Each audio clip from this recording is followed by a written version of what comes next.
श्री गुरु रामदास गुण गावो। श्री अर्जन विघ्नन के नाशक, विघ्नन के नाशक। श्री हर गोबिंद शुभ समत प्रकाशक। श्री हर राय नमो कर जोरी, नमो कर जोरी। श्री हर कृष्ण मनाए बहोरी।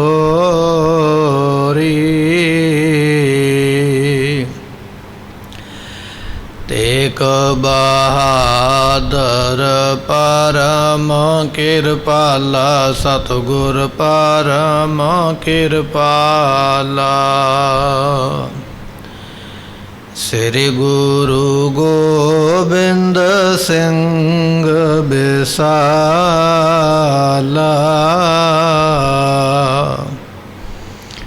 तारों तारा पर पुन पुन सीसा, पुन पुन सीसा। बंदों बार बार जगदीसा।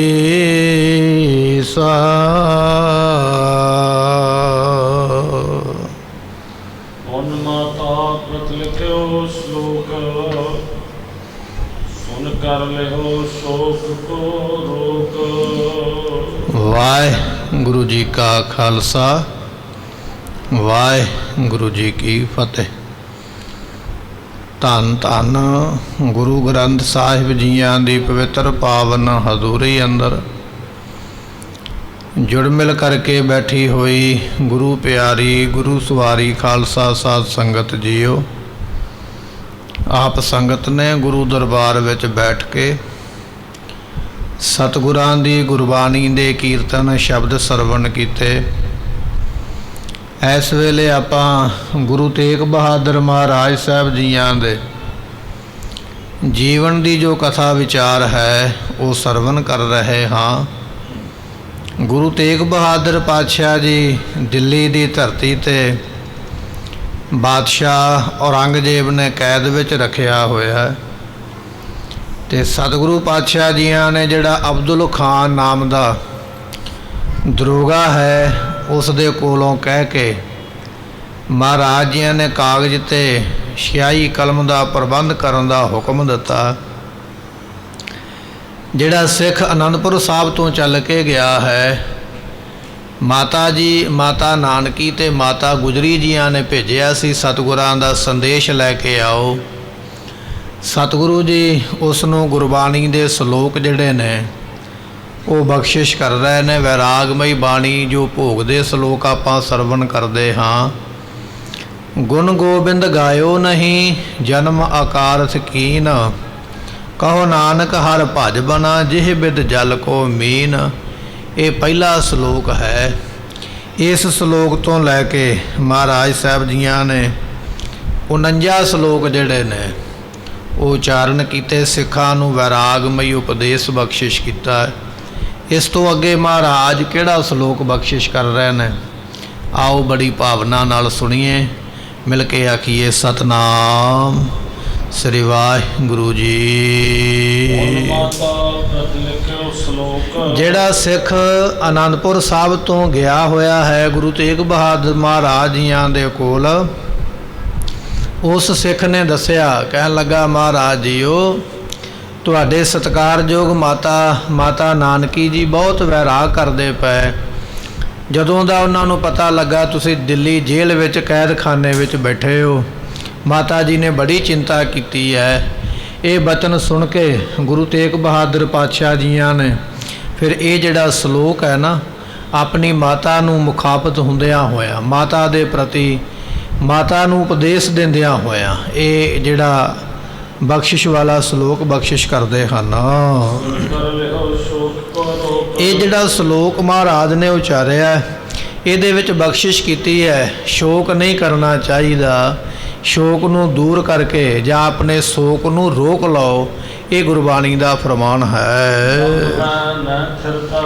ਇਹ ਸ਼ਲੋਕ ਦਾ ਜਿਹੜਾ ਮਤਲਬ ਭਾਵ ਹੈ, ਅਰਥ ਹੈ, ਉਹਦਾ ਮਤਲਬ ਇਹ ਹੈ ਵੀ ਸੰਸਾਰ ਵਿੱਚ ਕੋਈ ਟਿਕੇ ਨਹੀਂ ਰਹਿ ਸਕਦਾ, ਸਥਿਰਤਾ ਕਿਸੇ ਦੀ ਨਹੀਂ ਹੈ। ਭਾਵੇਂ ਕੋਈ ਰਾਜਾ ਮਹਾਰਾਜਾ, ਭਾਵੇਂ ਕੋਈ ਭਿਖਾਰੀ ਹੈ, ਸਤਿਗੁਰੂ ਕਹਿਣ ਲੱਗੇ ਸੰਸਾਰ ਵਿੱਚ ਕੋਈ ਵੀ ਟਿਕੇ ਨਹੀਂ ਰਿਹਾ ਹੈ। ਜਿਨ੍ਹਾਂ ਵਿੱਚ ਬੜੀਆਂ ਬੜੀਆਂ ਸ਼ਕਤੀਆਂ ਸਨ, ਆਪਾਂ ਤੇ ਅਲਪਗ ਜੀਵ ਹਨ, ਸਾਡੇ ਵਿੱਚ ਇੰਨੀ ਤਾਕਤ ਨਹੀਂ। ਸੰਸਾਰ ਵਿੱਚ ਬੜੀ ਬੜੀ ਤਾਕਤ ਵਾਲੇ ਲੋਕ ਹੋਏ, ਪਰ ਉਹਨਾਂ ਨੂੰ ਦੁਨੀਆ ਤੋਂ ਜਾਂਦਿਆਂ ਬਹੁਤੀ ਦੇਰੀ ਨਹੀਂ ਲੱਗੀ, ਟਾਈਮ ਨਹੀਂ ਲੱਗਾ। ਜਦੋਂ ਸਮਾਂ ਆ ਗਿਆ ਝਟ ਦੁਨੀਆ ਨੂੰ ਛੱਡ ਕੇ ਤੁਰ ਗਏ ਹਨ। ਨਵੇਂ ਪਾਤਸ਼ਾਹ ਦਾ ਇਹ ਸ਼ਲੋਕ ਹੈ। ਇਹ ਸ਼ਲੋਕ ਮਹਾਰਾਜ ਨੇ ਆਪਣੀ ਮਾਤਾ ਨਾਨਕੀ ਜੀਆਂ ਨੂੰ ਉਪਦੇਸ਼ ਦਿੰਦਿਆਂ ਹੋਇਆਂ ਉਚਾਰਿਆ ਹੈ। ਸਤਿਗੁਰਾਂ ਨੇ ਪਹਿਲਾਂ 49 ਸ਼ਲੋਕ ਜਿਹੜੇ ਨੇ ਸਿੱਖਾਂ ਨੂੰ ਉਪਦੇਸ਼ ਦਿੰਦਿਆਂ ਉਚਾਰਨ ਕੀਤੇ। ਇਹ ਸ਼ਲੋਕ ਆਪਣੀ ਮਾਤਾ ਨਾਨਕੀ ਜੀਆਂ ਦੇ ਪ੍ਰਤੀ ਉਚਾਰਿਆ। ਕਹਿਣ ਲੱਗੇ, ਮਾਤਾ ਜੀ ਰਾਮ ਗਇਓ। ਦੁਨੀਆ ਵਿੱਚ ਰਾਮਚੰਦਰ ਨਾਮ ਦੇ ਇੱਕ ਭਗਵਾਨ ਹੋਏ, ਹਿੰਦੂ ਮਤ ਵਿੱਚ ਅਵਤਾਰ ਹੋਏ ਨੇ। ਦਸ਼ਰਥ ਜੀਆਂ ਦੇ ਪੁੱਤਰ ਸਨ। ਕਹਿਣ ਲੱਗੇ ਉਹ ਅਵਤਾਰੀ ਪੁਰਸ਼ ਸਨ, ਪਰ ਉਹ ਵੀ ਦੁਨੀਆ ਤੋਂ ਚਲੇ ਗਏ। ਰਾਮ ਗਇਓ, ਰਾਵਣ ਗਇਓ। ਰਾਵਣ ਨਾਮ ਦਾ ਇੱਕ ਬਹੁਤ ਵੱਡਾ ਰਾਜਾ ਹੋਇਆ। ਕਹਿਣ ਲੱਗੇ ਵੀ ਇਸ ਦਾ ਘਰ ਸੋਨੇ ਦਾ, ਕਿਲਾ ਸੋਨੇ ਦਾ ਬਣਿਆ ਹੋਇਆ, ਲੰਕਾ ਗੜ ਸੋਨੇ ਕਾ ਭਇਆ। ਇਹ ਗੁਰਬਾਣੀ ਨੇ ਬਚਨ ਲਿਖਿਆ। ਕਹਿਣ ਲੱਗੇ ਸੋਨੇ ਦੇ ਕਿਲੇ ਵਿੱਚ ਰਹਿਣ ਵਾਲਾ ਇਹ ਰਾਵਣ ਇੰਨਾ ਸ਼ਕਤੀਸ਼ਾਲੀ ਹੈ, ਇੰਨਾ ਜਪੀ ਤਪੀ ਹੈ, ਇੰਨੀਆਂ ਕਰਾਮਾਤਾਂ ਨੇ ਵੀ ਵੱਡੇ ਵੱਡੇ ਦੇਵਤੇ ਇਹਦਾ ਪਾਣੀ ਭਰਦੇ ਆ ਕੇ, ਇਹਦਾ ਹੁਕਮ ਮੰਨਦੇ। ਐਸਾ ਇਹ ਤਾਕਤ ਵਾਲਾ ਰਾਜਾ ਹੋਇਆ। ਪਰ ਮਹਾਰਾਜ ਕਹਿਣ ਲੱਗੇ ਜਦੋਂ ਮੌਤ ਆਈ ਨਾ, ਇਹ ਤਾਕਤ ਵਾਲਾ ਰਾਜਾ ਵੀ ਮੌਤ ਦੇ ਅੱਗੇ ਖੜ ਨਹੀਂ ਸਕਿਆ, ਜਮਾਂ ਦੇ ਅੱਗੇ ਖੜ ਨਹੀਂ ਸਕਿਆ। ਦੁਨੀਆ ਇਹ ਗੱਲ ਕਹਿੰਦੀ ਹੈ ਕਿ ਰਾਵਣ ਦਾ ਜੇ ਭੇਤ ਨਾ ਦਿੰਦਾ ਭਰਾ ਭੀਖਣ ਤੇ ਮੌਤ ਨਹੀਂ ਸੀ ਹੋਣੀ, ਪਰ ਹੁੰਦੀ ਕਿਵੇਂ ਨਾ, ਇਹ ਤੇ ਅਟਲ ਸੱਚਾਈ ਹੈ ਨਾ। ਸਤਿਗੁਰੂ ਕਹਿਣ ਲੱਗੇ ਰਾਮ ਗਇਓ, ਰਾਵਣ ਗਇਓ। ਰਾਵਣ ਵੀ ਚਲਾ ਗਿਆ। ਭਗਤ ਕਬੀਰ ਜੀ ਨੇ ਗੁਰਬਾਣੀ ਵਿੱਚ ਲਿਖਿਆ 1 ਲੱਖ ਪੂਤ 1.25 ਲੱਖ ਨਾਤੀ। ਦੁਨੀਆ ਦੇ ਲੋਕ ਆਖਦੇ ਨਾ ਮੈਂ ਇਕੱਲਾ ਆ, ਮੈਨੂੰ ਤਾਂ ਦਬਾਉਂਦੇ ਨੇ, ਮੈਂ ਇਕੱਲਾ ਆ, ਮੈਨੂੰ ਤਾਂ ਲੋਕੀ ਮਾਰਦੇ ਨੇ, ਮੈਂ ਇਕੱਲਾ, ਮੈਨੂੰ ਲੋਕੀ ਵੇਖਣਾ ਨਹੀਂ ਚਾਹੁੰਦੇ। ਰਾਵਣ ਤੇ ਇਕੱਲਾ ਨਹੀਂ ਹੈ, ਬੜਾ ਵੱਡਾ ਪਰਿਵਾਰ ਹੈ, ਪੁੱਤ ਪੋਤਰਿਆਂ ਦੀ ਗਿਣਤੀ, ਘਰ ਦੀ ਉਹਦੀ ਫੌਜ ਹੈ, ਆਪਣੀ ਘਰ ਦੀ ਮਿਲਟਰੀ ਹੈ ਰਾਵਣ ਦੀ। ਸਿਪਾਹੀ ਭਾਵੇਂ ਭਰਤੀ ਕਰੇ ਤੇ ਭਾਵੇਂ ਨਾ ਕਰੇ, ਪੁੱਤ ਪੋਤਰੇ ਇੰਨੇ ਵੀ ਘਰ ਦੀ ਫੌਜ ਬਣਾ ਕੇ ਬੈਠਾ। ਇੰਨੇ ਪਰਿਵਾਰ ਦੇ ਮੈਂਬਰ ਹੋਣ ਤੇ ਮਹਾਰਾਜ ਕਹਿਣ ਲੱਗੇ 1 ਲੱਖ ਪੂਤ 1.25 ਲੱਖ ਨਾਤੀ ਤੇ ਰਾਵਣ ਘਰ ਦੀਆ ਨਾ ਬਾਤੀ। ਗੁਰਬਾਣੀ ਦਾ ਫਰਮਾਨ ਹੈ ਨਾ। ਕਹਿਣ ਲੱਗੇ ਇੰਨੀ ਵੱਡੀ ਫੌਜ ਵਾਲਾ ਰਾਵਣ ਵੀ ਦੁਨੀਆ ਤੋਂ ਚਲਾ ਗਿਆ। ਰਾਮ ਗਇਓ, ਰਾਵਣ ਗਇਓ। ਜਾ ਕੋ ਬਹੁ ਪਰਿਵਾਰ, ਜਿਸ ਦਾ ਬਹੁਤ ਵੱਡਾ ਪਰਿਵਾਰ ਦੁਨੀਆ ਵਿੱਚ ਮੰਨਿਆ ਹੈ।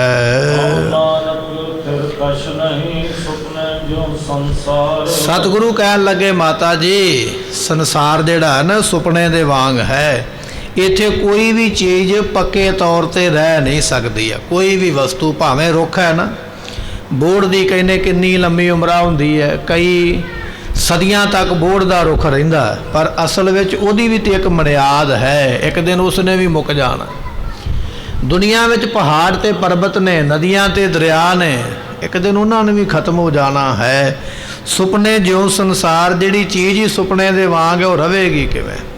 ਇਸ ਕਰਕੇ ਇਸ ਗੱਲ ਦੀ ਚਿੰਤਾ ਨਾ ਕਰੋ। ਕਹੋ ਨਾਨਕ ਥਿਰ ਕਾਸ਼ ਨਹੀਂ, ਦੁਨੀਆ ਵਿੱਚ ਕੁਝ ਨਹੀਂ ਜੇ ਭਾਈ ਰਹਿਣ ਵਾਲਾ, ਇਹ ਬਚਨ ਮੰਨ ਲੈ। ਫਿਰ ਇਸੇ ਸ਼ਲੋਕ ਨੂੰ ਮਹਾਰਾਜ ਉਚਾਰਦੇ ਹਨ। ਰਾਮ ਗਇਓ। ਕਹਿਣ ਲੱਗੇ ਜਦੋਂ ਰਾਮ ਜੀ ਆਪਣੀ ਫੌਜ ਲੈ ਕੇ ਤੇ ਉਹਨਾਂ ਨੇ ਪੁਲ ਬਣਾਇਆ ਨਾ ਸਮੁੰਦਰ ਦੇ ਉੱਪਰ, ਤੇ ਪੁਲ ਬਣਾ ਕੇ ਜਦੋਂ ਲੰਘਣ ਲੱਗੇ, ਜਿਸ ਨੂੰ ਰਾਮ ਸੇਤੂ ਪੁਲ ਆਖਿਆ ਜਾਂਦਾ। ਰਾਮੇਸ਼ਵਰ ਨਾਮ ਦਾ ਇੱਕ ਸਥਾਨ ਹੈ ਹਿੰਦੁਸਤਾਨ ਦੀ ਧਰਤੀ 'ਤੇ, ਉੱਥੋਂ ਇਹ ਪੁਲ ਸ਼ੁਰੂ ਕੀਤਾ ਸੀ ਤੇ ਲੰਕਾ ਤੱਕ ਲੈ ਕੇ ਗਏ। ਜਦੋਂ ਰਾਮ ਜੀਆਂ ਨੇ ਉਹ ਪੁਲ ਬਣਾਇਆ ਰਾਮ ਸੇਤੂ, ਤੇ ਰਾਮ ਗਇਓ, ਰਾਮ ਜੀ ਜਾਣ ਲੱਗੇ ਨਾ ਲੰਕਾ ਨੂੰ ਪੁਲ ਬਣਾ ਕੇ, ਤੇ ਰਾਮ ਜੀ ਦਾ ਪ੍ਰਭਾਵ ਜਾਣ ਕੇ ਲੋਕੀ ਕਹਿਣ ਲੱਗ ਪਏ ਰਾਵਣ ਗਇਓ, ਹੁਣ ਰਾਵਣ ਗਿਆ, ਹੁਣ ਨਹੀਂ ਇਹ ਬਚੇਗਾ। ਇਹ ਬਚਿਆ ਹੋਇਆ ਸੀ ਸਮੁੰਦਰ ਦੇ ਵਿੱਚ ਬੈਠਾ ਸੀ ਵੀ ਮੈਨੂੰ ਚਾਰ ਚੁਫੇਰਿਓ ਖਤਰਾ ਕੋਈ ਨਹੀਂ ਹੈ, ਪਰ ਇਹਨੂੰ ਇਹ ਨਹੀਂ ਪਤਾ ਵੀ ਮੇਰੀ ਲੰਕਾ ਤੱਕ ਪੁਲ ਵੀ ਬਣ ਜਾਣਾ। ਕਹਿੰਦੇ ਰਾਮ ਗਇਓ, ਜਦੋਂ ਰਾਮ ਜੀ ਪੁਲ ਬਣਾ ਕੇ ਤੁਰਨ ਲੱਗੇ ਨਾ ਲੰਕਾ ਨੂੰ, ਪੁਲ ਬਣ ਗਿਆ ਤੇ ਲੋਕਾਂ ਨੇ ਰਾਮ ਜੀ ਦਾ ਪ੍ਰਭਾਵ ਜਾਣ ਲਿਆ, ਕਹਿਣ ਲੱਗੇ ਰਾਵਣ ਗਇਓ, ਹੁਣ ਨਹੀਂ ਰਾਵਣ ਬਚਦਾ, ਰਾਵਣ ਸਮਝੋ ਚਲਾ ਹੀ ਗਿਆ, ਖਤਮ ਹੋ ਗਿਆ। ਜਾਕੋ ਬਹੁ ਪਰਿਵਾਰ, ਜਿਸ ਰਾਵਣ ਦਾ ਬੜਾ ਵੱਡਾ ਪਰਿਵਾਰ ਹੈ ਉਹ ਦੁਨੀਆ ਤੋਂ ਚਲਾ ਗਿਆ, ਨਸ਼ਟ ਹੋ ਗਿਆ, ਰਿਹਾ ਨਹੀਂ। ਫਿਰ ਮਹਾਰਾਜ ਫਰਮਾਉਂਦੇ ਹਨ ਰਾਮ ਗਇਓ ਰਾਵਣ ਗਇਓ ਜਾਕੋ ਬਹੁ ਪਰਿਵਾਰ। ਜਿਨ੍ਹਾਂ ਦੇ ਹਿਰਦੇ ਵਿੱਚ ਰਾਮ ਦਾ ਨਾਮ ਗਿਆ ਹੈ, ਜਿਨ੍ਹਾਂ ਨੇ ਰਾਮ ਦੇ ਨਾਮ ਨੂੰ ਆਪਣੇ ਹਿਰਦੇ ਵਿੱਚ ਉਤਾਰਿਆ ਨਾ, ਰਾਮ ਰਾਮ ਜਪਿਆ, ਵਾਹਿਗੁਰੂ ਵਾਹਿਗੁਰੂ ਕਿਹਾ, ਅੱਲਾ ਅੱਲਾ ਦਾ ਜਾਪ ਕੀਤਾ, ਜਿਹਦੇ ਹਿਰਦੇ ਵਿੱਚ ਰਾਮ ਦਾ ਨਾਮ ਉਤਰਿਆ ਹੈ। ਰਾਵਣ ਗਇਓ, ਰਾਵਣ ਤੋਂ ਭਾਵ ਹੈ ਹੰਕਾਰ, ਉਹਦਾ ਹੰਕਾਰ ਚਲਾ ਗਿਆ। ਨਾਮ ਜਪਣ ਵਾਲਿਆਂ ਕੋਲ ਹੰਕਾਰ ਨਹੀਂ ਰਹਿੰਦਾ, ਤੇ ਹੰਕਾਰੀ ਦੇ ਕੋਲ ਕਦੇ ਨਾਮ ਨਹੀਂ ਆਉਂਦਾ। ਕਹਿਣ ਲੱਗੇ ਜਦੋਂ ਰਾਮ ਦਾ ਨਾਮ ਮਨ ਵਿੱਚ ਉਤਰਿਆ, ਰਾਵਣ ਗਇਓ, ਹੰਕਾਰ ਚਲਾ ਗਿਆ, ਮਾਨ ਚਲਾ ਗਿਆ, ਮੋਹ ਚਲੇ ਗਿਆ, ਕਾਮ ਕ੍ਰੋਧ ਚਲੇ ਗਿਆ, ਇਹ ਸਭ ਕੁਝ ਚਲੇ ਜਾਂਦਾ, ਨਾਮ ਦੇ ਅੱਗੇ ਕੁਝ ਖਲੋਂਦਾ ਨਹੀਂ। ਜਾਕੋ ਬਹੁ ਪਰਿਵਾਰ, ਇਸ ਹੰਕਾਰ ਦਾ ਪਰਿਵਾਰ ਬੜਾ ਵੱਡਾ ਹੈ। ਹੰਕਾਰ ਦੇ ਨਾਲ ਲੋਭ ਵੀ ਆਵੇਗਾ, ਮੋਹ ਵੀ ਆਵੇਗਾ, ਮਾਨ ਵੀ ਆਵੇਗਾ, ਇੰਨੇ ਵੱਡੇ ਪਰਿਵਾਰ ਵਾਲਾ ਹੰਕਾਰ ਕਹਿੰਦੇ ਰਾਮ ਦੇ ਨਾਮ ਦੇ ਅੱਗੇ ਖਲੋਂਦਾ ਨਹੀਂ ਹੈ। ਪਾਤਸ਼ਾਹ ਕਹਿਣ ਲੱਗੇ ਸੰਸਾਰ ਵਿੱਚ ਉਹ ਬੰਦਿਆ ਕੁਝ ਨਹੀਂ ਉਹ ਹੈਗਾ, ਇਹ ਸਾਰਾ ਸੁਪਨੇ ਵਾਂਗ ਹੈ। ਰਾਤ ਨੂੰ ਨੀਂਦ ਆਈ ਹੈ, ਪਲੰਘੇ ਤੇ ਸੁੱਤਿਆਂ ਸੁਪਨਾ ਆਇਆ, ਸੁਪਨੇ ਵਿੱਚ ਭਾਵੇਂ ਰਾਜਾ ਬਣ ਜਾ, ਭਾਵੇਂ ਜੋ ਮਰਜ਼ੀ ਬਣ ਜਾ, ਪਰ ਉਹਨਾਂ ਚਿਰ ਹੀ ਹੈ ਜਿੰਨਾ ਚਿਰ ਸੁਪਨਾ, ਜਦੋਂ ਜਾਗ ਆਵੇਗੀ ਕੁਝ ਨਹੀਂ। ਇਹ ਸੰਸਾਰ ਵੀ ਸੁਪਨੇ ਵਰਗਾ ਹੈ। ਪਾਤਸ਼ਾਹ ਕਹਿਣ ਲੱਗੇ ਇੱਥੇ ਕੋਈ ਵੀ ਚੀਜ਼ ਸਦਾ ਵਾਸਤੇ ਨਹੀਂ ਰਹਿਣੀ, ਨਾ ਰਾਜੇ ਤੇ ਨਾ ਪ੍ਰਜਾ, ਨਾ ਦੁਨੀਆ ਦੇ ਪਦਾਰਥ ਤੇ ਨਾ ਵਸਤੂਆਂ, ਇਹ ਕੁਝ ਰਹਿਣ ਵਾਲਾ ਨਹੀਂ ਹੈ। ਇਹ 50ਵਾਂ ਸ਼ਲੋਕ ਜਿਹੜਾ ਹੈ ਨਾ ਆਪਣੀ ਮਾਤਾ ਨਾਨਕੀ ਨੂੰ ਉਪਦੇਸ਼ ਦਿੰਦਿਆਂ ਉਚਾਰਿਆ। ਅੱਗੇ ਮਹਾਰਾਜ ਨੇ ਇਹ 51ਵਾਂ ਸ਼ਲੋਕ ਹੈ, ਉਸ ਤੋਂ ਅਗਲਾ ਸ਼ਲੋਕ, ਇਹ ਵੀ ਸ਼ਲੋਕ ਮਹਾਰਾਜ ਨੇ ਮਾਤਾ ਨਾਨਕੀ ਆਪਣੀ ਮਾਤਾ ਜੀ ਨੂੰ ਉਪਦੇਸ਼ ਦਿੰਦਿਆਂ, ਦੋ ਸ਼ਲੋਕ ਜਿਹੜੇ ਸਨ ਉਹ ਗੁਰੂ ਤੇਗ ਬਹਾਦਰ ਪਾਤਸ਼ਾਹ ਨੇ ਆਪਣੀ ਮਾਤਾ ਨੂੰ ਉਪਦੇਸ਼ ਦੇ ਰੂਪ ਦੇ ਵਿੱਚ ਬਖਸ਼ੇ। ਕਹਿਣ ਲੱਗੇ ਮਾਤਾ ਜੀ ਚਿੰਤਾ ਤਾਂ ਕੀ ਕੀਜੀਏ, ਚਿੰਤਾ ਤੇ ਤਾਂ ਕਰੀਏ ਨਾ, ਫਿਕਰ ਤੇ ਤਾਂ ਕਰੀਏ ਜੋ ਅਨਹੋਣੀ ਹੋਏ, ਜਿਹੜਾ ਸਾਡੇ ਨਾਲ ਅੱਜ ਨਵਾਂ ਕੰਮ ਹੋ ਰਿਹਾ ਦੁਨੀਆ ਨਾਲ ਪਹਿਲਾਂ ਨਹੀਂ ਹੋਇਆ, ਫਿਰ ਤੇ ਚਿੰਤਾ ਕਰੀਏ ਵੀ ਮੇਰੇ ਨਾਲ ਹੀ ਕਿਉਂ ਹੋਣ ਲੱਗਾ, ਦੁਨੀਆ ਨਾਲ ਕਿਉਂ ਨਹੀਂ ਹੋਇਆ। ਪਰ ਚਿੰਤਾ ਤੇ ਤਾਂ ਕਰੀਏ ਨਾ ਜੇ ਅਸੀਂ ਪਹਿਲੀ ਵਾਰੀ ਦੁਨੀਆ ਤੋਂ ਚੱਲੇ ਆ, ਇਸ ਤੋਂ ਪਹਿਲਾਂ ਜਿੰਨੇ ਜਨਮ ਲੈ ਕੇ ਆ ਕੇ ਗਏ ਉਹ ਜੇ ਨਹੀਂ ਗਏ ਤੇ ਫਿਰ ਤੇ ਅਸੀਂ ਵੀ ਚਿੰਤਾ ਕਰੀਏ ਵੀ ਅਸੀਂ ਕਿਉਂ ਚੱਲੇ ਆ। ਪਰ ਮਹਾਰਾਜ ਕਹਿਣ ਲੱਗੇ ਇਸ ਗੱਲ ਦੀ ਚਿੰਤਾ ਨਹੀਂ ਕਰਨੀ ਹੈ। ਇਹ ਸੰਸਾਰ ਦਾ ਰਸਤਾ ਹੀ ਇਹੋ ਜਿਹਾ ਹੈ, ਇੱਥੇ ਕੋਈ ਬੰਦਾ ਰੋਕ ਨਹੀਂ ਸਕਦਾ, ਕੋਈ ਬੰਦਾ ਇਹ ਨਹੀਂ ਕਹਿ ਸਕਦਾ ਵੀ ਮੈਂ ਇੱਥੇ ਹੀ ਰਵਾਂਗਾ। ਇਹ ਰੱਬ ਨੇ ਰਾਹ ਹੀ ਇਹੋ ਜਿਹਾ ਬਣਾਇਆ, ਇੱਕ ਪਾਸਿਓਂ ਜਨਮ ਲੈ ਕੇ ਤੁਰੇ ਆਉਂਦੇ, ਦੂਜੇ ਪਾਸੇ ਮੌਤ ਨੂੰ ਪ੍ਰਾਪਤ ਹੋ ਕੇ ਤੁਰੇ ਜਾਂਦੇ। ਫਿਰ ਚਿੰਤਾ ਤੁਸੀਂ ਕਿਉਂ ਕਰਦੇ ਪਏ ਹੋ? ਸਾਡੇ ਸਰੀਰ ਦੇ ਪ੍ਰਤੀ ਚਿੰਤਾ ਕਰਦੇ ਹੋ। ਸਾਡੀ ਤੇ ਉਮਰਾਂ ਬੜੀ ਵੱਡੀ ਅਸੀਂ ਮਾਣੀ ਹੈ। ਗੁਰੂ ਹਰਕ੍ਰਿਸ਼ਨ ਪਾਤਸ਼ਾਹ ਮਹਾਰਾਜ ਜੀ ਛੋਟੀ ਉਮਰਾਂ ਵਿੱਚ ਚਲੇ ਗਏ, ਅਤੇ ਇਸੇ ਤਰ੍ਹਾਂ ਮਹਾਰਾਜ ਕਹਿਣ ਲੱਗੇ ਸੰਸਾਰ ਦਾ ਰਸਤਾ ਇਹੋ ਜਿਹਾ, ਇੱਥੇ ਕੋਈ ਸਰੀਰ ਕਰਕੇ ਨਹੀਂ ਰਿਹਾ। ਜਿਹੜਾ ਜਨਮ ਲੈ ਕੇ ਆਇਆ ਉਸਨੇ ਦੁਨੀਆ ਤੋਂ ਸਰੀਰ ਕਰਕੇ ਜਾਣਾ ਹੈ। ਨਾਨਕ ਥਿਰ ਨਹੀਂ ਕੋਏ, ਇੱਥੇ ਕੋਈ ਪੱਕਾ ਨਿਵਾਸ ਨਹੀਂ ਰੱਖਦਾ ਹੈ। ਜਿਵੇਂ ਮਹਾਰਾਜ ਦਾ ਬਚਨ ਹੈ, ਗਹਿਰੀ ਕਰਕੇ ਨੀਵ ਖੁਦਾਈ, ਉੱਪਰ ਮੰਡਪ ਛਾਏ, ਮਾਰ ਕੰਡੇ ਤੇ ਕੋ ਅਧਿਕਾਈ, ਜੇਨ ਤ੍ਰੇਣ ਧਾਰ ਮੂੰਡ ਬੁਲਾਏ। ਇਹ ਮਹਾਵਾਕ ਨੇ ਗੁਰਬਾਣੀ ਦੇ, ਸਦਾ ਵਾਸਤੇ ਕੋ ਦੁਨੀਆ ਤੇ ਨਹੀਂ ਰਹਿੰਦਾ ਹੈ।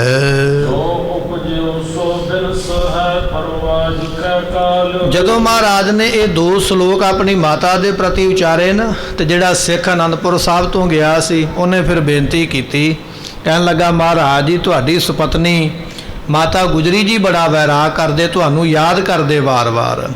ਉਹਨਾਂ ਨੇ ਵੀ ਆਪਣਾ ਮਨ ਜਿਹੜਾ ਹੈ ਉਹ ਬਹੁਤ ਜ਼ਿਆਦਾ ਦਰਵਿਆ ਹੋਇਆ ਹੈ। ਉਹਨਾਂ ਦੇ ਨੇਤਰਾਂ ਵਿੱਚ ਵੀ ਹੰਝੂ ਰਹਿੰਦੇ। ਉੱਠਦਿਆਂ ਬੈਠਦਿਆਂ ਮਾਤਾ ਗੁਜਰੀ ਜੀ ਤੁਹਾਨੂੰ ਯਾਦ ਕਰਦੇ ਕਿ ਸਾਡੇ ਪਤੀ ਦੇਵ ਇਸ ਵੇਲੇ ਕੈਦਖਾਨੇ ਵਿੱਚ ਪਏ ਨੇ।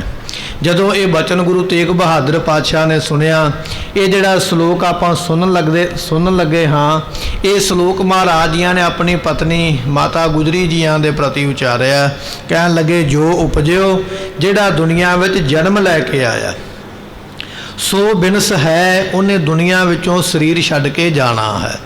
ਜੋ ਉਪਜਿਓ ਸੋ ਬਿਨਸ ਹੈ, ਜਿਹੜਾ ਪੈਦਾ ਹੋਇਆ ਉਹਨੇ ਨਾਸ ਵੀ ਹੋਣਾ ਹੈ। ਇਕੱਲੇ ਮਨੁੱਖਾਂ ਦੀ ਗੱਲ ਨਹੀਂ ਹੈ।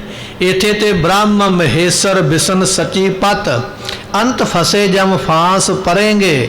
ਭਰਾਵੇਂ ਬ੍ਰਹਮਾ ਹੈ ਤੇ ਸੱਚੀ ਇੱਕ ਅਪਸ਼ਰਾ ਦਾ ਨਾਮ ਹੈ। ਸਵਰਗਾਂ ਦੇ ਵਿੱਚ ਇੱਕ ਅਪਸ਼ਰਾ ਹੈ, ਉਸ ਨੂੰ ਸੱਚੀ ਆਖਿਆ ਜਾਂਦਾ ਹੈ। ਤੇ ਉਹ ਸੱਚੀ ਅਪਸ਼ਰਾ ਜਿਹੜੀ ਹੈ ਨਾ, ਉਹ ਇੰਦਰ ਜਿਹੜਾ ਰਾਜਾ ਉਹਦੇ ਘਰ ਵਾਲੀ ਹੈ। ਮਹਾਰਾਜ ਕਹਿਣ ਲੱਗੇ, ਬ੍ਰਹਮ ਮਹੇਸ਼ਰ ਬਿਸ਼ਨ ਸੱਚੀ ਪਤ, ਸੱਚੀ ਦਾ ਪਤੀ ਇੰਦਰ, ਇਹ ਜਿੰਨੇ ਵੀ ਨੇ ਇਹਨਾਂ ਸਾਰਿਆਂ ਦੇ ਗਲ ਵਿੱਚ ਆ ਕੇ ਮੌਤ ਦੀ ਫਾਈ ਪੈਣੀ ਹੈ। ਅੰਤ ਫਸੇ ਜਮ ਫਾਂਸ ਪਰੇਂਗੇ। ਜਮਾਂ ਦੀ ਫਾਈ ਭਾਵੇਂ ਕੋਈ ਦੇਵਤਾ ਤੇ ਭਾਵੇਂ ਪੈਗੰਬਰ ਹੈ, ਇਹ ਗਲ ਵਿੱਚ ਪੈਣੀ ਹੈ। ਸਤਿਗੁਰਾਂ ਦਾ ਬਚਨ ਪੜ੍ਹਦੇ ਹਾਂ, ਜੀਤ ਫਿਰੇ ਸਭ ਦੇਸ ਦਸਾਨ ਕੋ, ਜਿਨ੍ਹਾਂ ਨੇ ਦੇਸ਼ ਵੀ ਜਿੱਤੇ ਵਿਦੇਸ਼ ਵੀ ਜਿੱਤ ਲੈ। ਬਾਜਤ ਢੋਲ ਮਰਦੰਗ ਨਗਾਰੇ, ਜਿਨ੍ਹਾਂ ਦੇ ਅੱਗੇ ਜਦੋਂ ਜਿੱਤ ਕੇ ਆਉਂਦੇ ਸਨ ਤੇ ਢੋਲ ਵਜਾਏ ਜਾਂਦੇ। ਅੱਜ ਵੀ ਕੋਈ ਨੇਤਾ ਅਭਿਨੇਤਾ ਜਿੱਤ ਕੇ ਆਵੇ ਤੇ ਉਹਦੇ ਅੱਗੇ ਢੋਲ ਵਜਾ ਕੇ ਫੁੱਲਾਂ ਦੇ ਹਾਰ ਪਾਏ ਜਾਂਦੇ। ਕਹਿਣ ਲੱਗੇ, ਐਸੇ ਰਾਜੇ ਦੁਨੀਆ ਤੇ ਹੋਏ, ਜਦੋਂ ਜਿੱਤ ਕੇ ਆਉਂਦੇ ਢੋਲ ਵਜਾ ਕੇ ਦੁਨੀਆ ਨੂੰ ਦੱਸਦੇ ਮੈਂ ਦੇਸ਼ ਜਿੱਤ ਕੇ ਆਇਆ।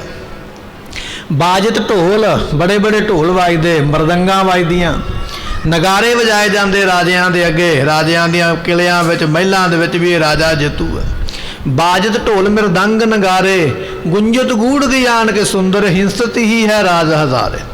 ਬੜੇ ਸੋਹਣੇ ਹਾਥੀ ਜਿਨ੍ਹਾਂ ਦੇ ਦਰਵਾਜ਼ਿਆਂ ਤੇ ਚੀਕਾਂ ਪਾਉਂਦੇ, ਬੜੇ ਸੋਹਣੇ ਘੋੜੇ ਜਿਨ੍ਹਾਂ ਦੇ ਦਰਵਾਜ਼ਿਆਂ ਦੇ ਅੱਗੇ ਖੜੇ ਹੋਤੇ ਹਿਣਕਦੇ ਰਹਿੰਦੇ, ਇਹੋ ਜਿਹਾ ਰਾਜੇ। ਕਹਿਣ ਲੱਗੇ, ਜਿਸ ਰਾਵਣ ਦੀ ਆਪਾਂ ਗੱਲ ਕਰਦੇ ਪਏ ਨਾ, ਲੰਕਾ ਦੇ ਬੜੇ ਵੱਡੇ ਦਰਵਾਜ਼ੇ ਨੇ, ਔਰ ਇੱਕ ਨਹੀਂ ਕਈ ਦਰਵਾਜ਼ੇ ਨੇ ਕਿਲੇ ਦੇ। ਉਹਨਾਂ ਸਾਰੇ ਦਰਵਾਜ਼ਿਆਂ ਦੇ ਬਾਰ-ਬਾਰ ਜਿਹੜੇ ਸਿਪਾਹੀ ਸਨ ਨਾ, ਨੌਕਰ, ਹਾਥੀਆਂ ਨੂੰ ਤੇ ਘੋੜਿਆਂ ਨੂੰ ਸ਼ਿੰਗਾਰ ਕੇ ਖਲੋਤੇ ਰਹਿੰਦੇ। ਕੋਈ ਪਤਾ ਨਹੀਂ ਲੰਕਾ ਦੇ ਕਿਲੇ ਦਾ ਕਿਹੜਾ ਦਰਵਾਜ਼ਾ ਖੁੱਲੇ ਤੇ ਉਸ ਦਰਵਾਜ਼ਿਓਂ ਰਾਵਣ ਨਿਕਲ ਆਵੇ ਤੇ ਉਹ ਆਖੇ ਵੀ ਮੈਂ ਸੈਰ ਤੇ ਕਰਨਾ ਜਾਣਾ ਜਾਂ ਸ਼ਿਕਾਰ ਤੇ ਜਾਣਾ। ਉਹਦੇ ਆਉਣ ਦਾ ਕੋਈ ਪਤਾ ਨਹੀਂ। ਹਾਥੀ ਤੇ ਘੋੜੇ ਪਹਿਲਾਂ ਹੀ ਤਿਆਰ ਕਰਕੇ ਸਾਰਾ ਦਿਨ ਖਲੋਤੇ ਰਹਿੰਦੇ। ਹਿੰਸਤ ਹੀ ਹੈ ਰਾਜ ਹਜ਼ਾਰੇ। ਮਹਾਰਾਜ ਕਹਿਣ ਲੱਗੇ, ਇਸ ਤਰ੍ਹਾਂ ਹਾਥੀ ਤੇ ਘੋੜੇ ਤਿਆਰ ਹੋ ਕੇ ਜਿਨ੍ਹਾਂ ਰਾਜਿਆਂ ਦੇ ਦਰਵਾਜ਼ਿਆਂ ਤੇ ਖਲੋਤੇ ਰਹਿੰਦੇ।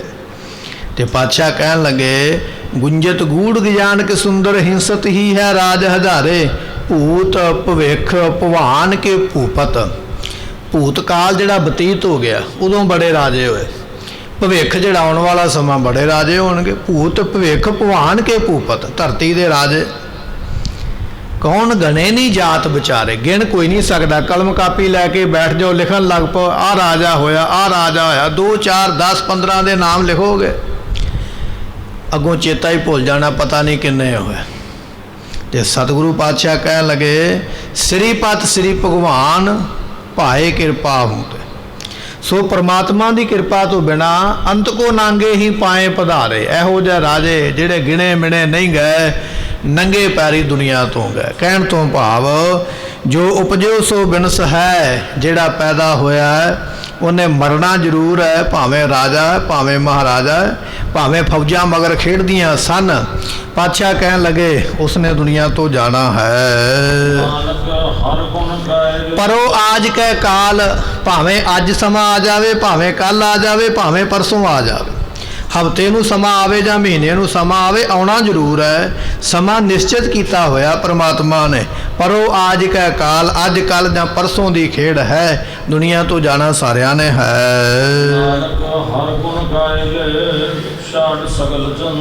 ਇਸ ਕਰਕੇ ਪਰਮਾਤਮਾ ਦੇ ਗੁਣਾਂ ਨੂੰ ਗਾਓ ਭਾਈ ਤੇ ਚਿੰਤਾ ਛੱਡੋ। ਦੁਨੀਆ ਦੇ ਜੰਜਾਲ ਛੱਡੋ, ਜਿਨ੍ਹਾਂ ਜੰਜਾਲਾਂ ਵਿੱਚ ਫਸ ਕੇ ਬੈਠ ਗਏ ਹੋ ਨਾ, ਇਹ ਜੰਜਾਲ ਇਹੋ ਜਿਹਾ ਦੁਨੀਆ ਤੋਂ ਮੁਕਤ ਨਹੀਂ ਹੋਣ ਦੇਵੇਗਾ। ਇਹ ਦੁਨੀਆ ਦਾ ਮੋਹ ਇਹੋ ਜਿਹਾ ਹੈ, ਇਹ ਤੈਨੂੰ ਮੁਕਤ ਨਹੀਂ ਹੋਣ ਦੇਵੇਗਾ। ਮੋਹ ਨੇ ਤੈਨੂੰ ਫੜਿਆ ਹੋਇਆ, ਤੂੰ ਮੋਹ ਨੂੰ ਫੜਿਆ ਹੋਇਆ। ਸੋ ਪਾਤਸ਼ਾਹ ਕਹਿਣ ਲੱਗੇ ਇਹ ਗੁਰਬਾਣੀ ਦਾ ਉਪਦੇਸ਼ ਹੈ। ਨਾਨਕ ਹਰ ਗੁਣ ਗਾਏ ਲੈ, ਪਰਮਾਤਮਾ ਦੇ ਗੁਣ ਗਾ ਜਿੰਨੇ ਗਾਏ ਜਾਂਦੇ। ਛਾੜ ਸਗਲ ਜੰਜਾਲ, ਇਹ ਦੁਨੀਆ ਦੇ ਜੰਜਾਲਾਂ ਨੂੰ ਛੱਡ, ਇਹਨਾਂ ਨੇ ਤੈਨੂੰ ਦੁਨੀਆ ਵਿੱਚ ਹੀ ਰੱਖ ਲੈਣਾ ਹੈ। ਮਾਤ ਨਾਨਕੀ ਲਿਖ ਸਮਝਾਈ। ਇਸ ਤਰ੍ਹਾਂ ਇਹ ਜਿਹੜਾ ਸ਼ਲੋਕ ਹੈ ਨਾ, ਮਾਤਾ ਨਾਨਕੀ ਆਪਣੀ ਸੁਪਤਨੀ ਦੇ ਪ੍ਰਤੀ ਗੁਰੂ ਤੇਗ ਬਹਾਦਰ ਪਾਤਸ਼ਾਹ ਨੇ ਉਚਾਰਿਆ। ਇਹ 3 ਸ਼ਲੋਕ ਨੇ। ਪਹਿਲੇ 2 ਸ਼ਲੋਕ ਰਾਮ ਗਇਓ ਰਾਵਣ ਗਇਓ ਜਾ ਕੋ ਬਹੁ ਪਰਿਵਾਰ, ਅਤੇ ਚਿੰਤਾ ਤਾ ਕੀ ਕੀਜੀਐ ਜੋ ਅਨਹੋਣੀ ਹੋਏ, ਇਹ ਆਪਣੀ ਮਾਤਾ ਨਾਨਕੀ ਨੂੰ ਉਪਦੇਸ਼ ਦਿੰਦਿਆਂ ਉਚਾਰਿਆ। ਅਤੇ ਇਹ ਤੀਜਾ ਸ਼ਲੋਕ ਜੋ ਉਪਜਿਓ ਸੋ ਬਿਨ ਸਹਿ ਪਰੋ ਆਜ ਕੈ ਕਾਲ, ਇਹ ਮਾਤਾ ਗੁਜਰੀ ਜੀਆਂ ਨੂੰ ਉਪਦੇਸ਼ ਦਿੰਦਿਆਂ ਹੋਇਆਂ ਗੁਰੂ ਤੇਗ ਬਹਾਦਰ ਪਾਤਸ਼ਾਹ ਨੇ ਦਿੱਲੀ ਦੀ ਧਰਤੀ ਵਿਖੇ ਉਸ ਵੇਲੇ ਉਚਾਰੇ ਹਨ। ਇਸ ਤਰ੍ਹਾਂ ਇਹ ਸ਼ਲੋਕ ਲਿਖ ਕੇ ਮਾਤਾ ਗੁਜਰੀ ਜੀ ਜੋ ਚਿੰਤਾ ਕਰਦੇ ਸਨ ਉਸ ਨੂੰ ਦੂਰ ਕੀਤਾ ਹੈ। ਦੁਨੀਆ ਦੇ ਵਿੱਚ ਇੱਕ ਰਾਮਚੰਦਰ ਨਾਮ ਦਾ ਰਾਜਾ ਹੋਇਆ, ਉਸ ਨੂੰ ਅਵਤਾਰ ਵੀ ਮੰਨਿਆ ਜਾਂਦਾ। ਰਾਘਵਾਂ ਦੀ ਕੁੱਲ ਅਯੁੱਧਿਆ ਨਗਰੀ ਅਤੇ ਇਸੇ ਤਰ੍ਹਾਂ ਗੁਜਰਾਤ ਦਾ ਉਹ ਇਲਾਕਾ ਜਿੱਥੇ ਰਾਮਚੰਦਰ ਭਗਵਾਨ ਦਾ ਅਵਤਾਰ ਹੋਇਆ ਹੈ। ਤੇ ਇਸ ਰਾਮਚੰਦਰ ਜੀ ਨੇ ਧਰਤੀ ਦੇ ਸਾਰੇ ਰਾਜੇ ਜਿੱਤੇ ਸਨ, ਤੇ ਐਸਾ ਇਹ ਚੱਕਰਵਰਤੀ ਵੱਡਾ ਰਾਜਾ ਹੈ। ਤੇ ਕਹਿਣ ਲੱਗੇ ਇਸੇ ਤਰ੍ਹਾਂ ਰਾਵਣ ਨਾਮ ਦਾ ਵੀ ਇੱਕ ਰਾਜਾ ਹੋਇਆ। ਉਸਨੇ ਇਕੱਲੇ ਧਰਤੀ ਦੇ ਰਾਜੇ ਨਹੀਂ, ਉਹਨੇ 3 ਲੋਕ ਹੀ ਜਿੱਤ ਲਏ ਸਨ। ਪਤਾਲ ਦੇ ਵਿੱਚ ਵੀ ਉਹਦਾ ਹੁਕਮ ਚੱਲਦਾ ਸੀ, ਪਤਾਲ ਦੇ ਰਾਜੇ ਵੀ ਜਿੱਤ ਕੇ ਬੈਠਾ। ਸਵਰਗ ਦੇ ਰਾਜੇ ਇੰਦਰ ਵਰਗਿਆਂ ਨੂੰ ਜਿੱਤ ਕੇ ਬੈਠਾ। 3 ਲੋਕਾਂ ਦੇ ਵਿੱਚ ਰਾਵਣ ਦਾ ਹੁਕਮ ਚੱਲਦਾ। ਐਸਾ ਉਹ ਸ਼ਕਤੀਸ਼ਾਲੀ, ਐਸਾ ਉਹ ਕਰਾਮਾਤੀ ਰਾਜਾ ਹੈ ਜਿਸ ਨੇ 3 ਲੋਕਾਂ ਨੂੰ ਜਿੱਤਿਆ ਹੋਇਆ ਹੈ। ਤੇ ਇਸ ਦਾ ਪਰਿਵਾਰ ਬਹੁਤ ਵੱਡਾ ਸੀ, 1 ਲੱਖ ਪੂਤ 1.25 ਲੱਖ ਨਾਤੀ ਵਾਲੀ ਗੱਲ ਹੈ। ਤੇ ਕਹਿਣ ਲੱਗੇ ਫਿਰ ਇਸ ਤਰ੍ਹਾਂ ਬਹੁਤ ਜ਼ਿਆਦਾ ਸ਼ੋਕ ਵਧਿਆ ਹੈ।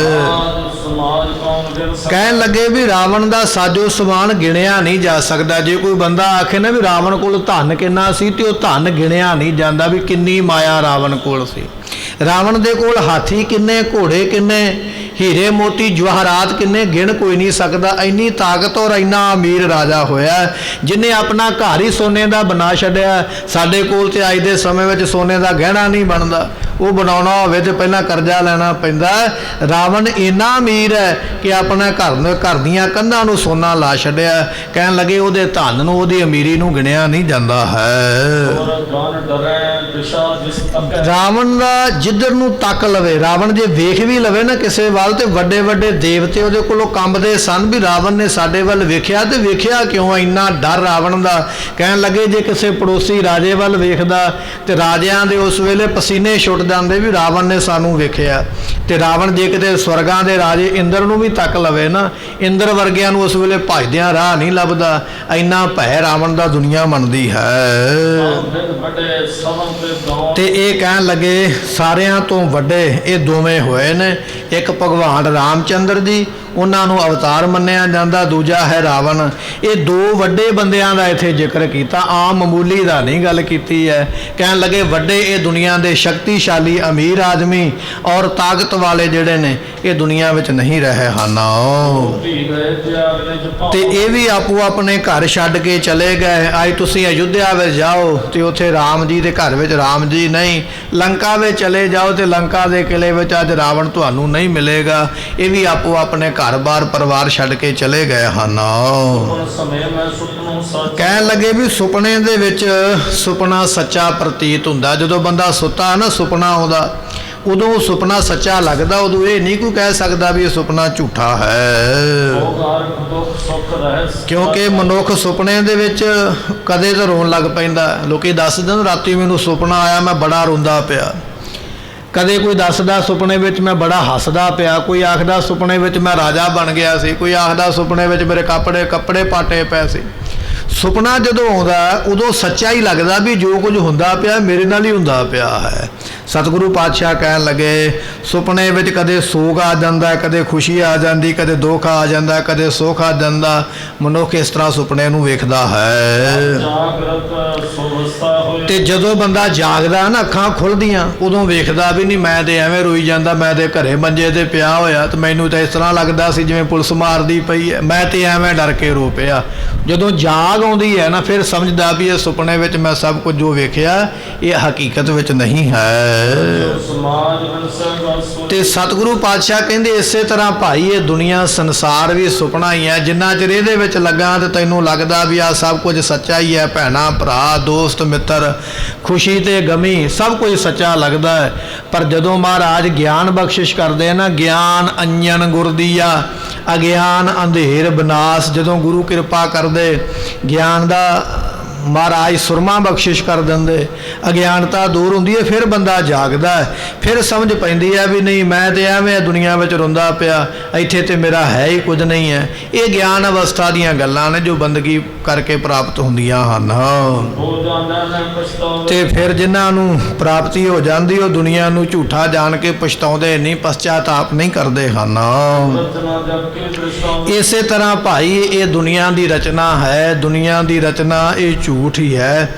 ਸੋ ਪਾਤਸ਼ਾਹ ਕਹਿਣ ਲੱਗੇ ਜਗ ਰਚਨਾ ਤੈਸੇ ਰਚੀ, ਇਹ ਦੁਨੀਆ ਦੀ ਰਚਨਾ ਇਸ ਤਰ੍ਹਾਂ ਦੀ ਹੈ ਜੈਸੇ ਜਲ ਤੇ ਬੁੱਧ ਬੁਧਾ ਉਪਜੈ ਬਿਨਸੈ ਨੀਤ, ਜਗ ਰਚਨਾ ਤੈਸੇ ਰਚੀ ਕਹੋ ਨਾਨਕ ਸੁਨ ਮੀਤ। ਇਹ ਦੁਨੀਆ ਦੀ ਰਚਨਾ ਝੂਠੀ ਨੂੰ ਵੇਖ ਕੇ ਗੁਰਮੁਖ ਸਮਝ ਜਾਂਦੇ ਹਨ। ਸਹਿਤ ਮਮਤਾ ਧਾਰੈ ਜੀਵ ਜਿੰਨਾ ਚਿਰ ਮਨੁੱਖ ਇਹਦੇ ਵਿੱਚ ਮਮਤਾ ਰੱਖਦਾ ਹੈ, ਜਿੰਨਾ ਚਿਰ ਸੰਸਾਰ ਵਿੱਚ ਮੋਹ ਰੱਖੋਗੇ ਨਾ, ਜਿਹਦੇ ਪ੍ਰਤੀ ਤੁਹਾਡਾ ਮੋਹ ਜ਼ਿਆਦਾ ਹੋਵੇਗਾ, ਜਦੋਂ ਤੁਹਾਨੂੰ ਛੱਡ ਕੇ ਜਾਵੇਗਾ ਤੁਸੀਂ ਦੁਖੀ ਵੀ ਉਦੋਂ ਜ਼ਿਆਦਾ ਹੋਵੋਗੇ। ਜਿਹਦੇ ਨਾਲ ਮੋਹ ਜ਼ਿਆਦਾ ਹੈ, ਜਦੋਂ ਸੰਸਾਰ ਤੋਂ ਛੱਡ ਕੇ ਜਾਵੇਗਾ ਉਦੋਂ ਮਨੁੱਖ ਜ਼ਿਆਦਾ ਰੋਵੇਗਾ। ਜਿਹਦੇ ਨਾਲ ਮੋਹ ਘੱਟ ਹੈ ਉਹਦੇ ਪ੍ਰਤੀ ਰੋਣਾ ਵੀ ਘੱਟ ਆਵੇਗਾ, ਉਹ ਯਾਦ ਵੀ ਘੱਟ ਆਵੇਗਾ। ਪਰ ਜਿਹਦੇ ਨਾਲ ਮੋਹ ਜ਼ਿਆਦਾ ਹੈ ਉਹ ਛੱਡ ਕੇ ਚਲਾ ਵੀ ਜਾਵੇ ਤਾਂ ਵੀ ਯਾਦ ਆਉਂਦਾ ਰਹਿੰਦਾ ਹੈ। ਸਤਿਗੁਰੂ ਪਾਤਸ਼ਾਹ ਕਹਿਣ ਲੱਗੇ ਭਾਈ ਇਹ ਤੇ ਮਮਤਾ ਹੈ, ਤਿਸ ਹਿਤ ਮਮਤਾ ਧਾਰੇ ਜੀਵਤ। ਜਿੰਨਾ ਚਿਰ ਬੰਦਾ ਮਮਤਾ ਰੱਖਦਾ ਮੋਹ ਰੱਖਦਾ ਉਹਨਾਂ ਚਿਰ ਉਹ ਆਪਣਿਆਂ ਨੂੰ ਯਾਦ ਕਰਦਾ ਹੈ। ਨਾ ਰਹਿ ਬਿਨਾਸੀ ਜੀਵ ਪਰ ਇਹ ਰਹਿਣਾ ਕੁਝ ਨਹੀਂ ਹੈ, ਸੰਸਾਰ ਤੋਂ ਸਾਰਿਆਂ ਨੇ ਚਲੇ ਜਾਣਾ ਹੈ। ਜਾਏ ਅਨਹੋਣੀ ਜਾਏ ਜੇ ਕਦੇ ਕੋਈ ਅਨਹੋਣੀ ਹੋ ਜਾਵੇ, ਅਨਹੋਣੀ ਤੋਂ ਭਾਵ ਜਿਹੜੀ ਕੋਈ ਗੱਲ ਕਿਸੇ ਨਾਲ ਨਾ ਹੋਈ ਹੋਵੇ, ਕੱਲੀ ਮੇਰੇ ਨਾਲ ਹੋ ਜਾਵੇ, ਜੇ ਕੋਈ ਇਸ ਤਰ੍ਹਾਂ ਦੀ ਅਨਹੋਣੀ ਹੁੰਦੀ ਹੈ ਕਰਨ ਕੇ ਚਿੰਤਾ ਸੋਈ ਉਹਦੀ ਚਿੰਤਾ ਕਰਨੀ ਚਾਹੀਦੀ ਹੈ। ਫਿਰ ਤੇ ਬੰਦਾ ਆਖੇ ਵੀ ਮੈਨੂੰ ਅੱਜ ਬੁਖਾਰ ਚੜਿਆ ਤੇ ਦੁਨੀਆ ਨੂੰ ਤੇ ਕਦੇ ਚੜਿਆ ਨਹੀਂ, ਤੇ ਫਿਰ ਤੇ ਚਿੰਤਾ ਕਰੀਏ। ਜੇ ਕੋਈ ਮਨੁੱਖ ਆਖੇ ਵੀ ਮੈਨੂੰ ਅੱਜ ਘਾਟਾ ਪੈ ਗਿਆ ਤੇ ਦੁਨੀਆ ਨੂੰ ਕਦੇ ਪਿਆ ਨਹੀਂ, ਤੇ ਫਿਰ ਤੇ ਚਿੰਤਾ ਕਰੀਏ। ਜੇ ਕੋਈ ਬੰਦਾ ਇਹ ਗੱਲ ਕਵੇ ਵੀ ਮੇਰੇ ਘਰੇ ਅੱਜ ਮੌਤ ਨੇ ਪੈਰ ਪਾਏ ਨੇ ਪਰ ਦੁਨੀਆ ਦੇ ਵਿੱਚ ਕਦੇ ਕਿਸੇ ਦੇ ਘਰੇ ਮੌਤ ਨਹੀਂ ਹੋਈ, ਫਿਰ ਤੇ ਚਿੰਤਾ ਕਰੀਏ। ਬਿਮਾਰ ਵੀ ਸਾਰੇ ਹੁੰਦੇ ਨੇ, ਦੁੱਖ ਵੀ ਸਾਰਿਆਂ ਨੂੰ ਆਉਂਦੇ ਨੇ, ਚਿੰਤਾ ਵੀ ਸਾਰਿਆਂ ਨੂੰ ਹੈ, ਮੌਤ ਵੀ ਸਾਰਿਆਂ ਨੂੰ ਪ੍ਰਾਪਤ ਹੁੰਦੀ ਹੈ। ਜਦੋਂ ਸਾਡੇ ਨਾਲ ਕੋਈ ਅਣਹੋਣਾ ਕੰਮ ਹੋਇਆ ਹੀ ਨਹੀਂ ਤੇ ਫਿਰ ਚਿੰਤਾ ਕਿਸ ਗੱਲ ਦੀ ਕਰਨੀ ਹੈ। ਇਸ ਬਾਤ ਨੂੰ ਸਮਝਣ ਦੀ ਲੋੜ ਹੈ। ਸਭ ਸੰਗ ਇੱਕ ਸਮ ਹੋਏ ਕਿਉਂਕਿ ਪ੍ਰਮਾਤਮਾ ਜਿਹੜਾ ਹੈ ਨਾ ਉਹ ਕਿਸੇ ਨਾਲ ਵੈਰ ਨਹੀਂ ਕਰਦਾ। ਸਾਡੇ ਮਨ ਵਿੱਚ ਇਹ ਹੁੰਦਾ ਹੈ, ਦੁਨੀਆ ਇਹ ਗੱਲ ਆਮ ਹੀ ਕਹਿ ਦਿੰਦੀ ਹੈ ਮੈਂ ਬੜਾ ਦੁਖੀ ਹਾਂ, ਰੱਬ ਨੇ ਮੈਨੂੰ ਬੜਾ ਦੁਖੀ ਕੀਤਾ ਹੋਇਆ। ਪਰਮਾਤਮਾ ਦਾ ਕਿਸੇ ਨਾਲ ਕੋਈ ਵੈਰ ਨਹੀਂ, ਪਰਮਾਤਮਾ ਕਿਸੇ ਨਾਲ ਵੈਰ ਨਹੀਂ ਕਰਦਾ। ਵੈਰ ਤੇਰੇ ਕਰਮਾਂ ਦਾ, ਦੋਸ਼ ਕਰਮਾਂ ਆਪਣਿਆਂ, ਤੇਰੇ ਆਪਣੇ ਕਰਮਾਂ ਦਾ ਦੋਸ਼ ਹੈ। ਜੇ ਪਾਪ ਕਰਮ ਕੀਤੇ ਤੇ ਦੁੱਖ ਮਿਲਦਾ ਪਿਆ, ਜੇ ਪੁੰਨ ਕਰਮ ਕੀਤੇ ਤੇ ਸੁਖ ਮਿਲਦਾ ਪਿਆ। ਪਰਮਾਤਮਾ ਨਿੱਜੀ ਤੌਰ ਤੇ ਵੈਰ ਨਹੀਂ ਕਰਦਾ। ਕਿਉਂ? ਕਿਉਂਕਿ ਵੈਰ ਬਰਾਬਰ ਦੇ ਨਾਲ ਹੁੰਦਾ ਹੈ ਤੇ ਸਾਡੀ ਤੇ ਰੱਬ ਨਾਲ ਕੋਈ ਬਰਾਬਰਤਾ ਹੀ ਹੈ ਹੀ ਨਹੀਂ। ਨਾ ਅਸੀਂ ਗੁਨਾਹ ਕਰਕੇ, ਨਾ ਅਸੀਂ ਬੰਦਗੀ ਕਰਕੇ, ਨਾ ਅਸੀਂ ਸਰੀਰ ਕਰਕੇ, ਅਸੀਂ ਕਿਹੜੇ ਬੰਨਿਓ ਪਰਮਾਤਮਾ ਦੇ ਨਾਲ ਬਰਾਬਰ ਆ। ਜਦੋਂ ਸਾਡੀ ਉਹਦੇ ਨਾਲ ਬਰਾਬਰਤਾ ਹੀ ਨਹੀਂ ਤੇ ਰੱਬ ਸਾਡੇ ਨਾਲ ਵੈਰ ਕਰੇਗਾ ਕਿਉਂ? ਉਹਨੇ ਸਾਡੇ ਕੋਲੋਂ ਕੀ ਲੈਣਾ? ਪਰਮਾਤਮਾ ਦਾ ਕਿਸੇ ਨਾਲ ਵੈਰ ਨਹੀਂ, ਉਹ ਜਾਣ ਬੁੱਝ ਕੇ ਕਿਸੇ ਨੂੰ ਦੁਖੀ ਨਹੀਂ ਕਰਦਾ।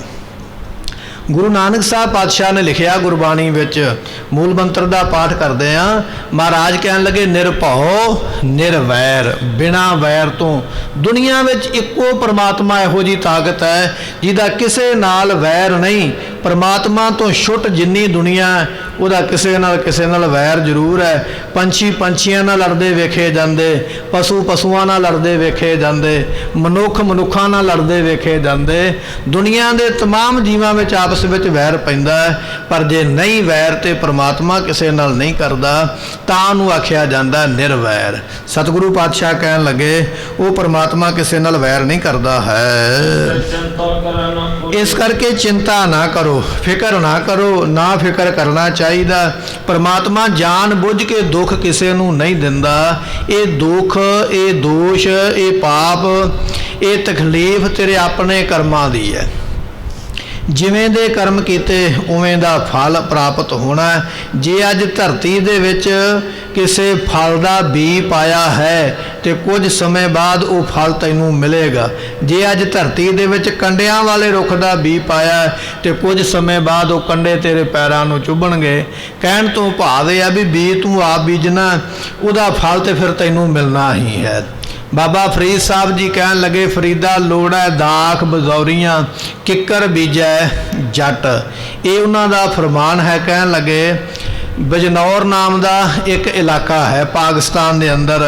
कहन लगे उतों के अंगूर बड़े मिठे तो स्वाद मोटे मन्ने ने। जिवें आपां कह दिंदे आ ना भी जम्मू कश्मीर के स्यो बड़े लाल हुंदे, बड़े स्वाद हुंदे, इस तरह बजौर जिहड़ा देश है उतों के अंगूर बड़े मिठे तो स्वाद मन्ने। बाबा फरीद साहब जी कहंदे लोड़ है दाख बजौरियाँ। बजौर देश दियां दाखां चाहुंदा, अंगूर चाहुंदा भी प्राप्त होण। ते किकर बीजा जट, ये जिहड़ा जीव है किकर का बीज बीज के तो उहदे कोल ही मंजा ला के बह गया भी हुणे अंगूर लग जाने तो मूँह में पा ही लैणे ने। पर कहन लगे नहीं भाई प्यारिया, जे किकर बीजिया तो लुंग मिलेगी, तुकले मिलणगे, कंडे जरूर वजणगे, अंगूर कोई नहीं हो मिलने। हंडा उन कताए दा पैदा लोड़ है पट। अपने खेतों में कपाह बीज के आया तो कपाह पकेगी तो उन दे तो बस्तर मिल जाएंगे। पर जे हुण कपाह बीज के आखे भी रेशम प्राप्त होवे, रेशम नहीं प्राप्त होना, क्योंकि रेशम का मुल अलहदा है तो उन का मुल वखरा है। इस करके उन बीजिया रेशम नहीं हो मिलता, किकर बीज के अंगूर नहीं मिलते। ये दुनिया की उदाहरण है। दुनिया के अगे पाप का टोया पट के ते बाद विच आखे भी मैं तो सुख दे नाल सोवां, कदे नहीं सौ सकता। जो मैं किया सो मैं पाया, दोष ना दीजै अवर जना। दुनिया रोंदी बड़ा जदों दुख आउंदा, ढां मार मार के कंधां नूं सिर मार मार के हाय मर गया। पर किसी नूं दोष की देना, कर्म तेरा तेरे अगे आया। परमात्मा तेरे नाल कोई वैर नहीं करता। इस करके वो परमात्मा आपो अपने कर्मां दा फल दिंदा है। जिहड़ा पैदा होया संसार विच भावें वो कोई भी है, उसने दुनिया तो बिनस जाना, चले जाना है। भावें अज किसी की वारी आ जाए, भावें कल आ जाए, भावें परसों आ जाए। अपने परिवार दे विच कदे झाती मार के निगाह मार के वेख लियो, कोई सानू छड्ड के 20 साल पहला चले गया, कोई 10 साल पहला, कोई साल पहला, किसी ने होर 2-4 साल बाद छड्ड के चले जाना। ये वारी है आपो अपनी, वारी आपो अपनी, कोई ना बंदा है धीर।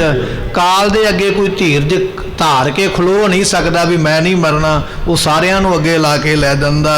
ये आपो अपने समय की बात है। इस करके भाई रब दे गुण गाओ जिन्ने गाए जाते, बंदे दे गुणां विच ना पै। गुण गाने परमेश्वर दे गा, गुण गावो गोपाल राय। गोपाल जिहड़ा परमात्मा उहदे गुण गा जे तू अपनी मुक्ति भला चाहुंदा है। ये जिहड़े संसार दे जंजाल ने ना जिन्हां विच पिया होया, कई बारी बंदा सोचदा भी मैं ना होवां ते आह काम नहीं होना, मैं आह काम करदा ते तां ही हुंदा। पर जदों तू मर गया वो काम ते तेरे मगरों भी हो ही जाने। ये तेरे मन का ही एक भरम बनया भी मैं करदा पिया, होई अपने आप ही सब कुछ जाना, क्योंकि संसार जिन्हें बनाया उन्होंने चलाउण दा भी फिक्र है। पातशाह कहन लगे एवें संसार दे जंजालां नूं मन विच रख के ਅਤੇ ਤੂੰ ਪਰਮਾਤਮਾ ਦੀ ਬੰਦਗੀ ਤੋਂ ਪਰੇ ਹੋ ਗਿਆ ਕਿ ਮੇਰੇ ਬਿਨਾ ਧੰਦਾ ਨਹੀਂ ਚੱਲਣਾ, ਕੰਮ ਨਹੀਂ ਚੱਲਣਾ। ਇਹ ਤੇ ਮਨ ਦਾ ਭਰਮ ਹੈ। ਇਹ ਪਰਮਾਤਮਾ ਨੇ ਤੇਰੇ ਆਉਣ ਤੋਂ ਪਹਿਲਾਂ ਵੀ ਦੁਨੀਆ ਚਲਾਈ ਹੈ, ਤੇਰੇ ਜਾਣ ਤੋਂ ਮਗਰੋਂ ਵੀ ਦੁਨੀਆ ਚੱਲਦੀ ਰਹਿਣੀ ਹੈ। ਪਰ ਇਹ ਮਨ ਦਾ ਇੱਕ ਭਰਮ ਹੈ ਵੀ ਮੈਂ ਨਾ ਹੋਵਾਂ ਤੇ ਇਹ ਕੰਮ ਹੋ ਨਹੀਂ ਸਕਦਾ। ਜਿਵੇਂ ਕਹਿਣ ਲੱਗੇ ਕਿ ਮਰਾਸੀ ਨੇ ਮੁਰਗਾ ਰੱਖਿਆ ਨਾ, ਤੇ ਉਹਦੇ ਮਨ ਵਿੱਚ ਭਰਮ ਪੈਦਾ ਹੋ ਗਿਆ ਵੀ ਮੇਰਾ ਮੁਰਗਾ ਬਾਂਗ ਦਿੰਦਾ ਤੇ ਪਿੰਡ ਵਾਲੇ ਤਾਂ ਹੀ ਉੱਠਦੇ ਨੇ, ਜੇ ਮੇਰਾ ਮੁਰਗਾ ਬਾਂਗ ਨਾ ਦੇਵੇ ਤੇ ਪਿੰਡ ਵਾਲੇ ਸੁੱਤੇ ਰਹਿ ਜਾਣਗੇ। ਇਹ ਭਰਮ ਮਨ ਵਿੱਚ ਰੱਖ ਕੇ ਤੇ ਉਹ ਆਪਣੇ ਮੁਰਗੇ ਨੂੰ ਕੱਛ ਵਿੱਚ ਲੈ ਕੇ ਤੇ ਦੂਰ ਚਲਾ ਗਿਆ, 2-4 ਕਿਲੋਮੀਟਰ ਦੂਰ ਚਲੇ ਗਿਆ ਵੀ ਅੱਜ ਮੇਰੇ ਮੁਰਗੇ ਨੇ ਬਾਂਗ ਨਹੀਂ ਦੇਣੀ, ਪਿੰਡ ਵਾਲੇ ਸੁੱਤੇ ਰਹਿ ਜਾਣੇ। ਜਦੋਂ ਦਿਨ ਚੜ੍ਹਿਆ ਪਿੰਡ ਵਾਲੇ ਆਪਣੇ ਆਪ ਹੀ ਉੱਠ ਪਏ। ਬੜਾ ਹੈਰਾਨ ਹੋਇਆ, ਕਹਿਣ ਲੱਗਾ ਵੀ ਬਾਂਗ ਤੇ ਆਈ ਦਿੱਤੀ ਨਹੀਂ, ਪਿੰਡ ਵਾਲੇ ਆਪੇ ਕਿਵੇਂ ਉੱਠ ਪਏ। ਉਹਦੇ ਮਨ ਵਿੱਚ ਇਹ ਵਿਚਾਰ ਸੀ ਵੀ ਮੈਂ ਹੀ ਪਿੰਡ ਨੂੰ ਉਠਾਉਂਦਾ ਹਾਂ, ਜੇ ਮੈਂ ਨਾ ਹੋਵਾਂ ਤੇ ਪਿੰਡ ਵਾਲੇ ਉੱਠ ਨਹੀਂ ਸਕਦੇ। ਸਾਡੀ ਵਿਚਾਰ ਵੀ ਕੁਝ ਇਸੇ ਤਰ੍ਹਾਂ ਦੀ ਹੈ। ਮੈਂ ਨਾ ਹੋਵਾਂ ਤੇ ਪਰਿਵਾਰ ਦੇ ਕੰਮ ਨਹੀਂ ਚੱਲਣਗੇ, ਮੈਂ ਨਾ ਹੋਵਾਂ ਤੇ ਸੰਸਾਰ ਦੇ ਨਹੀਂ ਚੱਲਣਗੇ, ਮੈਂ ਨਾ ਹੋਵਾਂ ਤੇ ਰਿਸ਼ਤੇਦਾਰੀ ਦੇ ਕੰਮ ਨਹੀਂ ਚੱਲਣਗੇ। एक मन का भरम है। जिन संसार उपाया सिरै सिर धंधे लाया, वेख्या कीता अपना कर कुदरत पासा, ढाल जियो। वो जिन्हें दुनिया बनाई है उन्होंने चलाउण दा फिक्र है। इस करके इन्हां धंधियां तो परे हो, परमात्मा की बंदगी कर। ये जिहड़े 53 श्लोक ने ये गुरु तेग बहादुर पातशाह ने दिल्ली विखे उचारे अपनी माता नूं ਅਤੇ ਇਸੇ ਤਰ੍ਹਾਂ ਆਪਣੀ ਸੁਪਤਨੀ ਨੂੰ ਉਪਦੇਸ਼ ਦਿੰਦਿਆਂ ਹੋਇਆ। ਹੁਣ ਸਤਿਗੁਰੂ ਪਾਤਸ਼ਾਹ ਜੀ ਅਗਲੇ ਸ਼ਲੋਕ ਇਹਨਾਂ ਸਿੱਖਾਂ ਦੇ ਪ੍ਰਤੀ ਉਚਾਰਦੇ ਨੇ। ਆਪਣੇ ਸੁਪੁੱਤਰ ਸਾਹਿਬ ਗੋਬਿੰਦ ਰਾਏ ਸਾਹਿਬ ਦੀ ਕਿਵੇਂ ਪਰਖ ਕਰਨਗੇ ਅਤੇ ਕਿਵੇਂ ਗੁਰਤਾ ਗੱਦੀ ਭੇਟ ਕਰਨਗੇ, ਇਹ ਆਪਾਂ ਅਗਲੇ ਦੀਵਾਨ ਵਿੱਚ ਸਰਵਣ ਕਰਾਂਗੇ। ਸਮੇਂ ਦੀ ਸਮਾਪਤੀ, ਭੁੱਲਾਂ ਦੀ ਮੁਆਫੀ। ਆਪ ਸੰਗਤਾਂ ਨੇ ਕੱਲ੍ਹ ਨੂੰ ਸਮੇਂ ਸਿਰ ਫਿਰ ਪਹੁੰਚ ਕੇ ਇਸ ਇਤਿਹਾਸ ਦੀ ਲੜੀ ਨੂੰ ਅੱਗੇ ਸਰਵਣ ਕਰਨਾ। ਮਹਾਰਾਜ ਅੱਗੇ ਕੀ ਕੌਤਕ ਕਰਦੇ ਅਤੇ ਕਿਵੇਂ ਸ਼ਹੀਦੀ ਪ੍ਰਾਪਤ ਕਰਨਗੇ। ਲੇਖਾ ਕਤਹਿ ਨ ਛੁਟੀਐ, ਬਖਸ਼ਣਹਾਰ ਬਖਸ਼ ਲੈ। ਵਾਹਿਗੁਰੂ ਜੀ ਕਾ ਖਾਲਸਾ, ਵਾਹਿਗੁਰੂ ਜੀ ਕੀ ਫਤਿਹ। ਆਪ ਸੰਗਤਾਂ ਦੇ ਚਰਨਾਂ ਵਿੱਚ ਬੇਨਤੀ ਹੈ कि अपने गुरुद्वारा साहब